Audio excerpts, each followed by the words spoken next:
सबसे पहले तो मीडिया के सभी साथियों का, रिपोर्टर्स का, कैमरा पर्सन का, सोशल मीडिया पर जो डिजिटल जर्नलिज्म करते हैं, आप सभी पत्रकार साथियों का भारतीय राष्ट्रीय कांग्रेस की तरफ से बहुत बहुत स्वागत, बहुत बहुत अभिनंदन। जैसा कि हमारी मीडिया प्रभारी ने बताया, आज चुनाव प्रचार का आखिरी दिन है और हम प्रदेश की राजधानी कैपिटल सिटी में प्रेस क्लब में कांग्रेस पार्टी की तरफ से बंगाल के लिए हमारे पास क्या विकल्प है, इस विषय पर यह महत्वपूर्ण प्रेस वार्ता कर रहे हैं। हमारे बीच कांग्रेस पार्टी के तमाम सीनियर लीडर मौजूद हैं।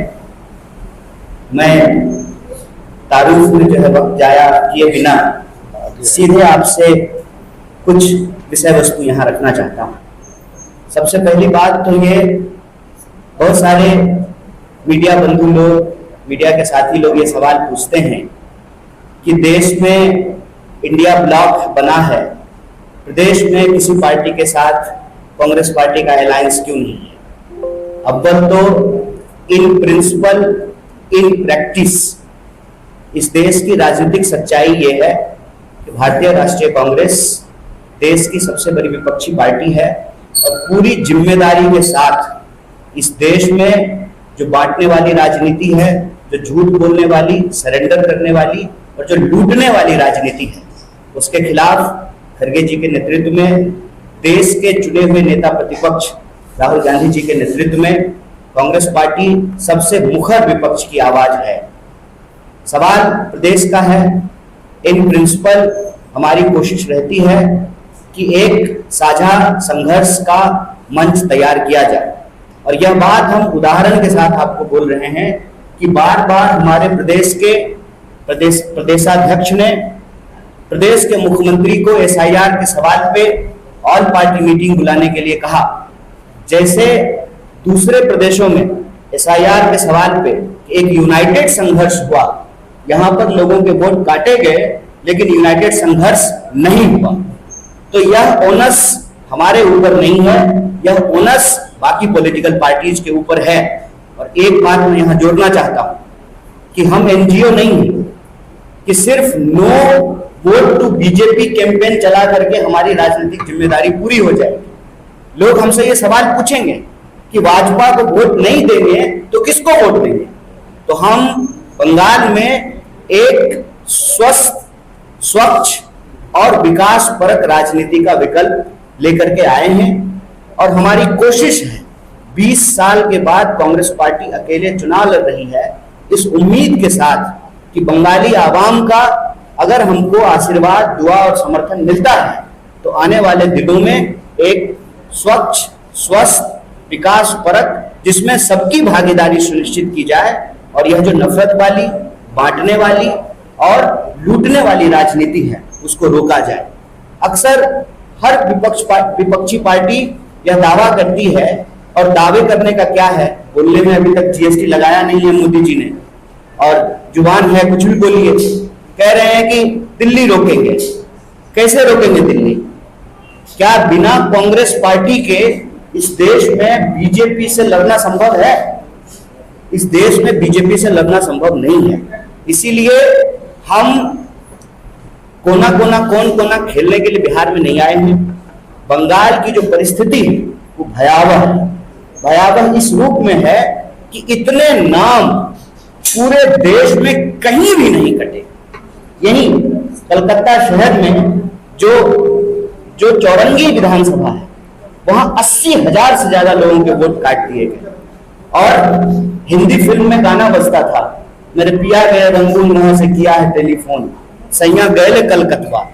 अब कोई कलकत्ता काम करने के लिए नहीं आ रहा है। बनिस्पत कलकत्ते के लोग अलग अलग प्रदेशों में जा करके काम करने के लिए मजबूर हैं और यही बीजेपी की सरकार अगर वहां पर है तो बंगाली बोलने वाले लोगों को, बांग्ला बोलने वाले लोगों को घुसपैठिया बोल करके उनके साथ बदतमीजी की जाती है, उनका लिंचिंग किया जाता है, फर्जी मुकदमे किए जाते हैं, उनको जेलों में डाला जाता है। और वही लोग जो चुनाव से पहले कागज मांग रहे थे, आज बंगाल की गलियों में घूम घूम करके प्रधानमंत्री वोट मांग रहे हैं। मैं कहता हूं कि वो यहाँ पर कैमरा लेकर के जो नदी में नौका विहार कर रहे थे, वो कैमरा नहीं है, दूरबीन है। वो बंगाल की संपदा को देख रहे हैं कि अगर उनकी सरकार बनेगी तो बंगाल की संपत्ति को लूट करके अपने दोस्त के तिजोरी में पहुंचा देंगे। सवाल यह है कि इसको रोकने के लिए जो प्रदेश की सरकार को किया जाना चाहिए, उसकी स्थिति तो मुझे यही लगती है कि एक तरीके का सूडो फाइटिंग चल रहा है। सूडो फाइटिंग चल रहा है। बंगाल के लोगों के वोट काट दिए गए। बंगाल में कोई नई जो है यूनिवर्सिटी नहीं खुली, नया अस्पताल नहीं खुला। बंगाल में बिहार की तरह माइग्रेशन एक बहुत बड़ा इशू बन चुका है और इन सब के बीच दोनों तरफ नफरत की राजनीति हो रही है, ध्रुवीकरण की राजनीति हो रही है। और मैं यह बात आपके सामने पूरी जिम्मेवारी से कह रहा हूं, बीजेपी अगर जीतेगी तो बंगाल का फिर से वैसे ही विभाजन करेगी जैसे बंगाल का विभाजन किसी जमाने में अंग्रेजों ने किया था। और यही बात जो बार बार जो प्रदेश के जो मुद्दे हैं, ना बेरोजगारी की बात को एड्रेस किया जा रहा है, ना किसानों के सवाल को एड्रेस किया जा रहा है। यही नदी के उस तरफ जो है हावड़ा है। हावड़ा की जितनी फैक्ट्रियां थी, आज मैक्सिमम फैक्ट्रियों के ऊपर ताले लगे हुए हैं। आप बाकी शहरों को देख लीजिए, पिछले 30-35 साल में देश में कई नए शहर जो है वो डेवलप हो गए। दिल्ली के आसपास नोएडा बन गया, गुड़गांव बन गया, बेंगलोर, हैदराबाद, पुणे, अलग अलग तरह के शहर विकसित हो गए। और ये फोर्ट विलियम, जहां अंग्रेज आकर के अपनी राजधानी बनाए थे, सबसे पहला शहर बना आधुनिक युग का, आजादी का आंदोलन का सेंटर रहा, सांस्कृतिक आंदोलन का सेंटर रहा। तमाम चीजें यहां पर, तमाम संभावनाओं के बावजूद लोग कांग्रेस पार्टी से पूछते हैं। कांग्रेस पार्टी 20 साल के बाद पहली बार चुनाव लड़ रही है। हम पूछते हैं कि कांग्रेस पार्टी जो करके चली गई उसके बाद से इस प्रदेश में क्या हुआ है। नॉस्टैल्जिया बहुत अच्छी चीज होती है, लेकिन नॉस्टैल्जिया में अटक जाना अच्छा नहीं होता है। बंगाल के लिए यह फ्रेज कहा जाता था कि what Bengal thinks today, India think tomorrow. आज रियलिटी क्या है? पास्ट में वो अटक जाते हैं जिनका कोई फ्यूचर नहीं होता है। कांग्रेस पार्टी बंगाल के लिए एक फ्यूचर लेकर के आई है और इसमें कोई हमारे लिए हतोत्साहित होने की, निराश होने की कोई बात नहीं है। अभी कई सारे जो है हम जो लोग सरकार चला रहे हैं, वैसे तो हमारे सहयोगी हैं, इंडिया ब्लॉक के सदस्य हैं, कैसी कैसी बातें कर रहे हैं। कह रहे हैं कि कांग्रेस पार्टी का कंपटीशन नोटास है। अरे कांग्रेस पार्टी का कंपटीशन नोटास नहीं है। कांग्रेस पार्टी का कंपटीशन वो जो ध्रुवीकरण की राजनीति है, जो बंटवारे की राजनीति है, इस मोहल्ले का वोट तुम ले लो और उस मोहल्ले का वोट हम ले लेते हैं, उस ध्रुवीकरण के खिलाफ बंगाल में रहने वाला, बंगाली बोलने वाला, चाहे हिंदू हो या मुसलमान हो, वो सब बंगाली है। जिस तरीके से घुसपैठिया बोल करके उनका नाम काटा जा रहा है, उनकी नागरिकता छीनी जा रही है। और मैं आपको कहता हूं कि यह लड़ाई की शुरुआत नहीं है, यह लड़ाई ऑलरेडी चल रही है। और उसका अगला पड़ाव ये होगा कि जब यहां पर सेंसस होगा, डिलिमिटेशन होंगे, फिर से एनआरसी और एनपीआर का सगुफा जो है गृह मंत्री के द्वारा छोड़ा जाएगा। गृह मंत्री ये जानते हुए कि बंगाल जीतना मुश्किल है, वो इतना समय यहां क्यों दे रहे हैं? वो इतना समय यहां इसलिए दे रहे हैं कि बीजेपी की एक फैंटेसी है। बीजेपी की फैंटेसी है कि by hook and crook Bengal, Punjab और तमिलनाडु जीतना है। ऐसी कोशिशें जो है हर जमाने में राजा को, सम्राट को जब सत्ता का अहंकार होता है, वो ऐसी कोशिशें करते हैं। लेकिन हमको बंगाली आवाम के राजनीतिक विवेक पे पूरा भरोसा है। वो न सिर्फ भाजपा को रोकेंगे यहाँ पर, वो अपनी राजनीतिक विकल्प के तौर पर कांग्रेस को भी अपना सहयोग देंगे, अपना समर्थन देंगे। ऐसा उम्मीद, ऐसी आशा हम करते हैं। आप सब पत्रकार साथियों का और हमारे मौजूद सभी कांग्रेस पार्टी के सीनियर नेताओं का बहुत बहुत शुक्रिया कहते हुए बात को खत्म करूंगा। शुक्रिया, बहुत बहुत धन्यवाद।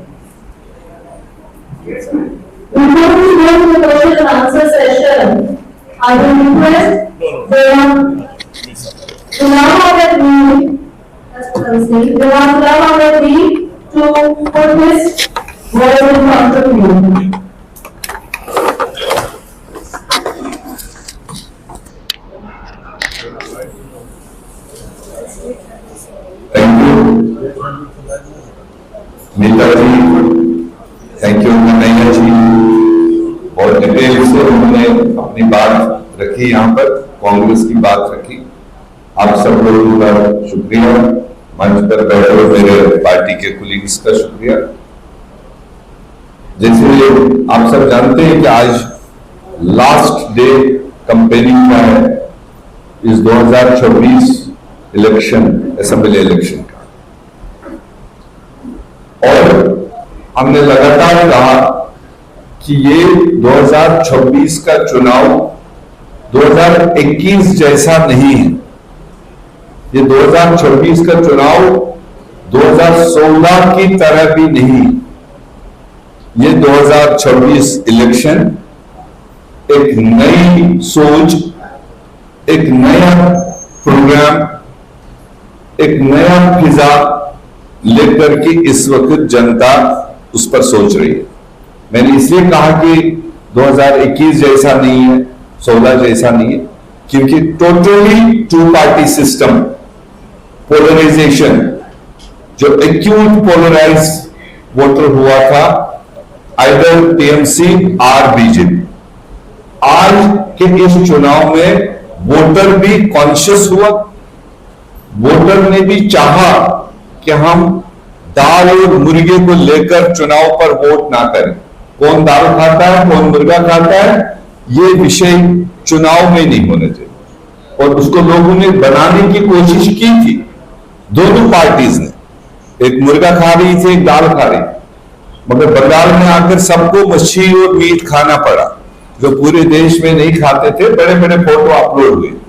ये बंगाल की विरासत है, ये बंगाल का कल्चर है, ये बंगाल का सेक्युलरिज्म है कि बड़े बड़े लोगों को आकर यहाँ बड़े बड़े ढाबे ढूंढने पड़े और वो सब कुछ खाना पड़ा जो शायद यहां से बाहर नहीं खाते थे। ये वोटर का प्रेशर है, ये मेरा प्रेशर नहीं है, ये बंगाल के कल्चर का प्रेशर है।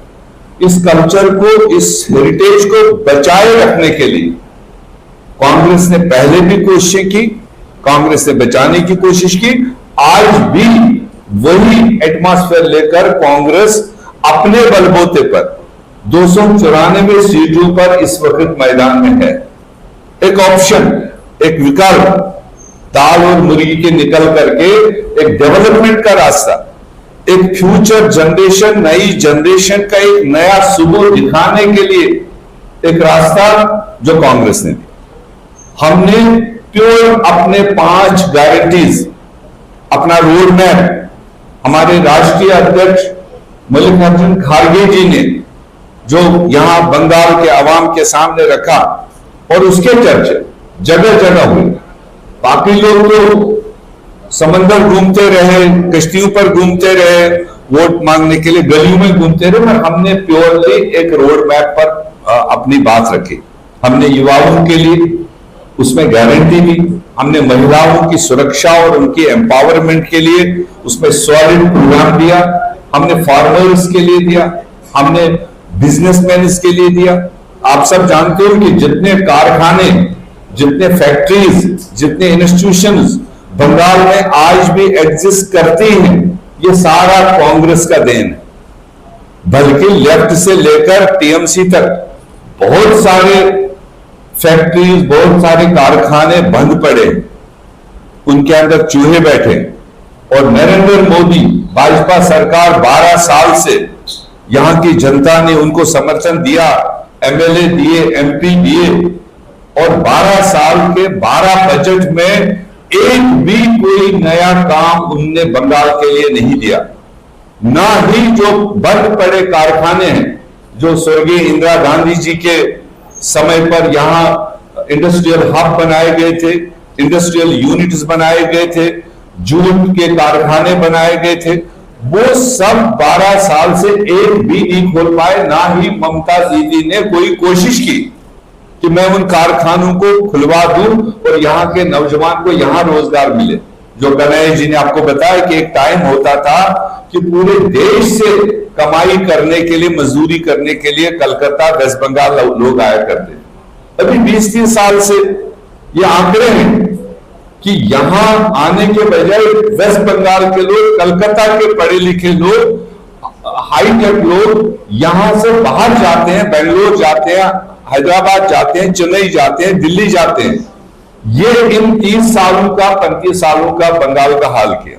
तो इसलिए कांग्रेस पार्टी एक प्रोग्राम लेकर, एक लीडरशिप लेकर, एक नई फिजा लेकर वेस्ट बंगाल के लोगों के सामने उठ खड़ी है। और अगर आप इन जो कन्हैया जी ने कहा कि कुछ नेताओं ने, कुछ पार्टीज के लोगों ने चुनाव से पहले कहा था कि कांग्रेस पार्टी यूनिलेटरली ऐलान करे कि हमें समर्थन करे, मतलब अपना दुकान बंद करे, वो उस तरह का बयान देने वाले आज महसूस कर रहे हैं वेस्ट बंगाल में कांग्रेस की हीट। वो हीट ऐसे महसूस हो रही है कि मेरे नेता राहुल गांधी जी ने पहला विजिट किया, पहली बार जब मालदा, मुर्शिदाबाद, दिनाजपुर में बात रखी दोनों सरकारों की, उसके बाद में बीजेपी और टीएमसी एक हो गए, पहले भी एक थे, और मजीद मजबूत होकर के कांग्रेस के प्रोग्रामों को सबटाज करने की कोशिश की। हमारे नेता राहुल गांधी जी का 23 तारीख का प्रोग्राम जो लगा था, कंप्लीट सबटाज किया गया। 25 तारीख को जो प्रोग्राम दिया है उसमें हर्डल्स लाए गए, मगर वो मर्द आदमी, उन्होंने कहा लीव इट, चापर नहीं दे रहे, नो इश्यू, ग्राउंड नहीं दे रहे, नो इश्यू। खुल के टीएमसी के लोगों ने, जहां पर इलेक्शन कमीशन ने डिफाइन किए थे सुपार्स, जो इलेक्शन कमीशन डिफाइन करता है हॉस्पिटल कौन सा नियर बाय होगा, ये फ्लाइंग प्लाट कौन सा होगा, लैंडिंग प्लाट कौन सा होगा, पब्लिक मीटिंग्स के प्लाट्स कौन से होंगे, वो गैजेटेड है। और गैजेटेड स्पॉट्स पर इलेक्शन कमीशन, लोकल एडमिनिस्ट्रेशन नहीं अलाउ की किसी के दबाव में। तो उसके बावजूद राहुल गांधी जी ने जो उनकी मैसेजिंग थी, जो उनका कलकत्ता आकर 2 दिन 3 दिन का प्रोग्राम था, उन्होंने वो कर दिया और जनता ने उनकी बहादुरी को तारीफ किया। और इसी तरह से ये दोनों को जो हीट महसूस हुई, उसका परिणाम हम जरूर एक्सपेक्ट कर रहे हैं कि 4 मई के उसमें आएगा कि हम नोटा से मुकाबला कर रहे हैं, हमारी वजह से किसको क्या तकलीफ पहुंच रही है वो 4 तारीख को पता चलेगा। मगर हम ये उम्मीद रखें कि हमारा बेहतर प्रदर्शन होगा, क्योंकि बंगाल में कांग्रेस को लव करने वाले, कांग्रेस की आइडियोलॉजी को पसंद करने वाले लोग मौजूद हैं। पुरानी जनरेशन के हैं, मिडिल जनरेशन के हैं, और नई जनरेशन जितनी यहां राहुल गांधी जी की क़यादत को चाहते हैं वो मैं जानता हूं। मैं 3 साल से बंगाल के कोने कोने गया और मेरे सामने एक ही सवाल आता था, क्या राहुल गांधी जी बंगाल कैंपेन में आएंगे? क्या राहुल गांधी जी यहाँ के नौजवानों की भी बात उठाएंगे? क्या राहुल गांधी जी यहाँ के महिलाओं के साथ जो अत्याचार हो रहा है उसकी बात उठाएंगे? और वो राहुल गांधी जी के आने के बाद उन्होंने उन सब विषय पर बात रखी। और यहाँ पर जो बड़ा सेकुलरिज्म का बड़ा मतलब डंडूरा पीट रहे हैं, टीएमसी की लीडर जो उनकी है वो अनिकाल है। 2011 चुनाव जीतने के बाद जब आप जैसे लोगों ने उनको पूछा कि ममता दीदी ये करिश्मा कैसे हुआ, परसों आप पैदा हुई और आज चुनाव जीता, तो उन्हें ये अनिकाल कहा कि मैं थैंक यू आरएसएस को देती हूं, भारतीय जनता पार्टी को देती हूं। ये चुनाव मैंने आरएसएस के सपोर्ट से, आरएसएस के मदद से लेफ्ट को भगा पाई और मैं जीत पाई। तो जिसकी सोच ये है, जिसका रिलेशन ये है, तो उसके बारे में फिर हम दिल्ली में एक बात कहें और कलकत्ता में आकर दूसरी बात कहें, ये लोग अब समझ रहे हैं। कन्हैया जी ने कवर किया वो बात कि अगर देश से हमें इस डिवाइसिव पॉलिसी को, डिवाइसिव सोच को खत्म करना है, तो उसके लिए वाहिद और मजबूत पार्टी कयादत के साथ वो इंडियन नेशनल कांग्रेस है। उसमें कोई भी यहाँ एक इलाके से उठकर के कोई इतने बड़े विशाल भारत को लीडरशिप नहीं दे सकता है। और न भाजपा के साथ, जिनका भाजपा के साथ आधा रिश्ता बना हुआ है, अटल बिहारी वाजपेयी जी की सरकार में कौन थे? सरकार में कौन उस वक्त मौज उठाए हैं? ये जितने भी पार्टियां कभी एनडीए के साथ गई हैं किसी नाम से, उनके आधे रिश्ते आज भी उस जमात के साथ और उनके संगियों के साथ बने हुए हैं। और यहां स्टेट में आकर एक मकोड़ा दिखाएंगे और दिल्ली जाते जाते दूसरा मकोड़ा दिखाएंगे।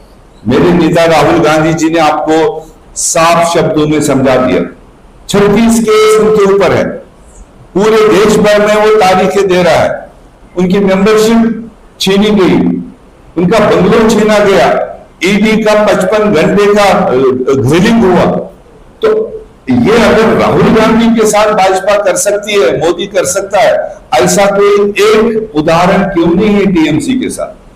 मामले तो बड़े उनके भी आए, बड़े बड़े कमरों में उनका जो कैश पकड़ा गया और बहुत सारे उनके जो फ्रंट रनर्स है उनके ऊपर केसेस है, मगर आज तक एक भी ईडी की ग्रिलिंग नहीं हुई, आज तक एक भी एफआईआर नहीं हुआ, आज तक कहीं पर भी उनको किसी कोर्ट कचहरी का चक्कर नहीं मारना पड़ा।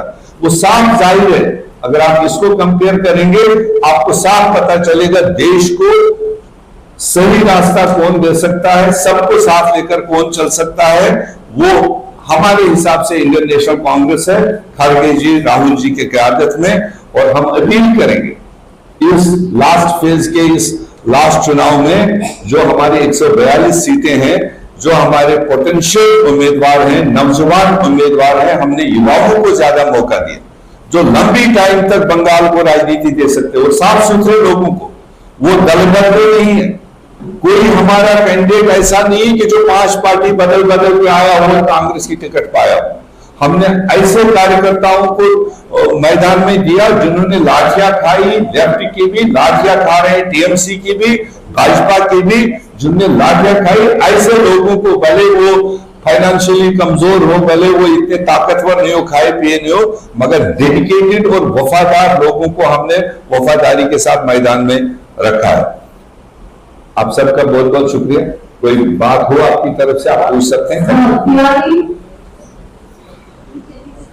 पीएम और एक्सएम का कहना है कि उनका लक्ष्य पूर्वोदय पूरी राज्य अंग बंग करेंगे, इसमें अंग करेंगे और दखल कर चुके हैं, बंग है लक्ष्य। और पीएम का कहना है कि वोट टेकिंग का जश्न मनाने के लिए हमको मुझे आना पड़ेगा, और बंगाल का कहना है 200 पार कर देंगे। आप कितना परसेंटेज वोट एक्सपेक्ट कर रहे हैं? ये तो मुझे नहीं बताया मिनिस्टर, वो रात को चाय पीने के लिए गए होंगे, बता दिए होंगे मिनिस्टर को परसेंटेज, हमको नहीं बताया।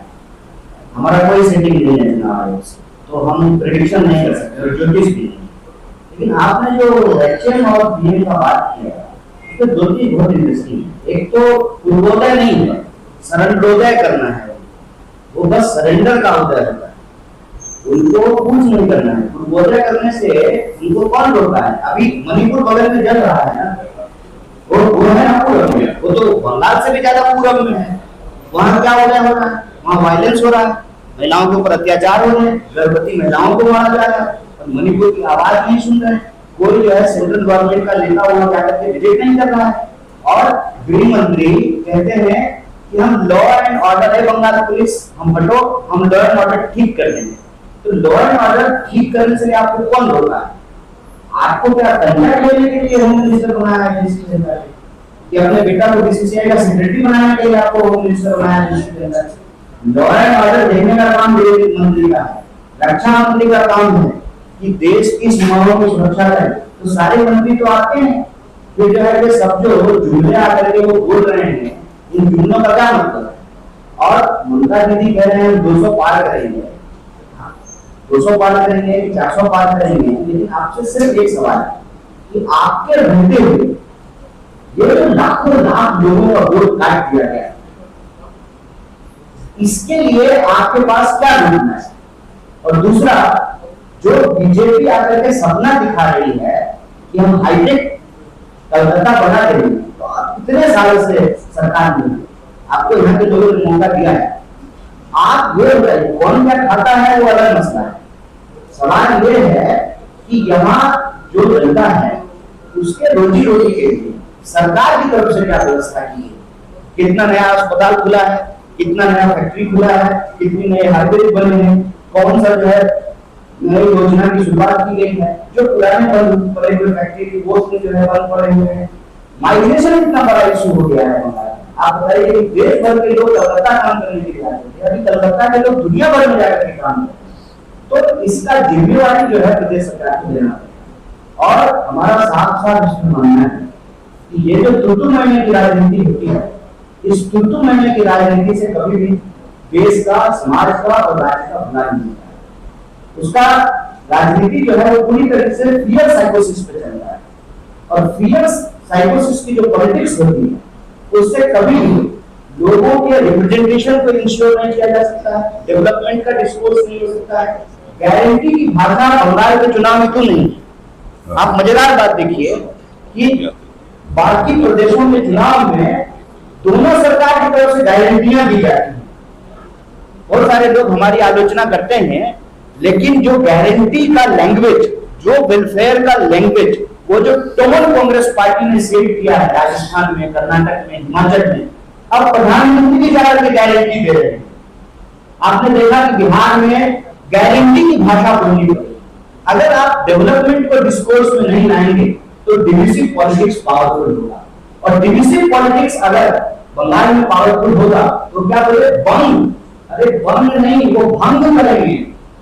और मैं पूरी जिम्मेदारी से बोल रहा हूं, वो बंग को भंग करने के लिए आएंगे। उनका प्लान ये है कि अगर बंगाल की जनता डर करके हमको ले आई यहाँ पे तब तो ठीक है, अगर नहीं जीतेंगे तो बंगाल को डिवाइड करके न्यू टेरिटरी बनाएंगे। और मैं जिम्मेदारी से बोल रहा हूँ, चुनाव के दिन ये बात बोल रहा हूँ। इसीलिए बंगाल के लोगों को समझना पड़ेगा कि ना एनआरसी का मामला गया है, ना एनपीआर का मामला गया है, सेंसस होना है, डिलिमिटेशन होना है। बंगाल के लोगों के लिए this is the right time, ये सही समय है कि वो अपने फ्यूचर के बारे में विचार करें, वो अपने भविष्य के बारे में सोचें, अपने बच्चों के भविष्य के बारे में सोचें, रोजगार के बारे में सोचें, अपनी इकोनॉमिक, सोशल और कल्चरल पार्टिसिपेशन के बारे में सोचें।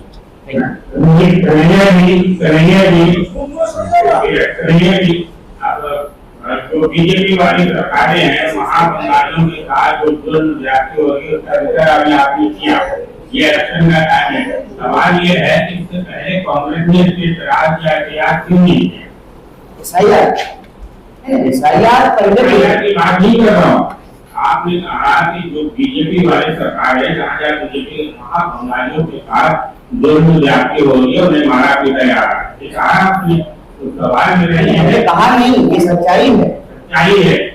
सवाल ये है कि इससे पहले कांग्रेस ने इस पर एहतियात या एतराज नहीं किया। इलेक्शन में आए हैं, आज आपके साथ प्रेस कॉन्फ्रेंस में मुलाकात हो रही है तो यह बात आपके सामने जाहिर कर रही है, लेकिन कांग्रेस पार्टी डिविसिव पॉलिटिक्स के खिलाफ लड़ रही है। राहुल गांधी कन्याकुमारी से लेकर के कश्मीर तक मोहब्बत की यात्रा किए, भारत जोड़ो यात्रा किए। हम लोग तो लगातार सांप्रदायिकता के खिलाफ एक कमिटमेंट से संघर्ष कर रहे हैं, और सांप्रदायिकता के खिलाफ हमारा कमिटमेंट नहीं होता तो आज हमारे ऊपर इतना ऑनस्लॉट नहीं होता। आप ये देखो ना, सिंपल फॉर्मूला है, बीजेपी ईडी सीबीआई से लोगों को लगाती है। ये जो भाजपा का चेहरा बन करके घूम रहे हैं शुभेंदु अधिकारी, ये इनके ऊपर जो है शारदा चिट फंड का केस हुआ, उसके बाद ही तो बीजेपी में शामिल हो गए। ये तो हिमंता विश्व शर्मा है, ये कांग्रेस में थे, इनके ऊपर जब ईडी ने कार्रवाई किया तभी तो बीजेपी में शामिल हो गए। अब आम आदमी पार्टी के कई एमपी जो है उनके ऊपर कार्रवाई हो रही थी, वो बीजेपी में शामिल हो गए। हम बीजेपी के इस डराने की, बांटने की, लड़ाने की और लूटने की, ये सब वो करते क्यों? ये सब वो इसलिए करते हैं कि देश की संपत्ति को लूट करके वो कैमरा लेकर जो घूम रहे हैं, वो देख रहे हैं कौन सा इलाका आदमी को बेचना है, पोर्ट बेच देना है, एयरपोर्ट बेच देना है, खान दे देना है, खदान दे देना है, इलेक्ट्रिसिटी दे देना है, रेल बेच देना है, ट्रेन बेच देना है, गेट बेच देना है, ये तो करते हैं। और अदानी का इंटरेस्ट प्रोटेक्ट करने के लिए वो अमेरिका के सामने सरेंडर किए हुए। आपने भाजपा के बड़े नेता राम माधव का स्टेटमेंट सुना कि अरे हम तो भाजपा जो है, मोदी जी जो है वो तो ट्रंप का हर बात मानने के लिए तैयार है, वो तो भेसली लगा करके जो है उनका तलवार काटने के लिए तैयार है, लेकिन बता दें ट्रंप मान ही नहीं रहा है।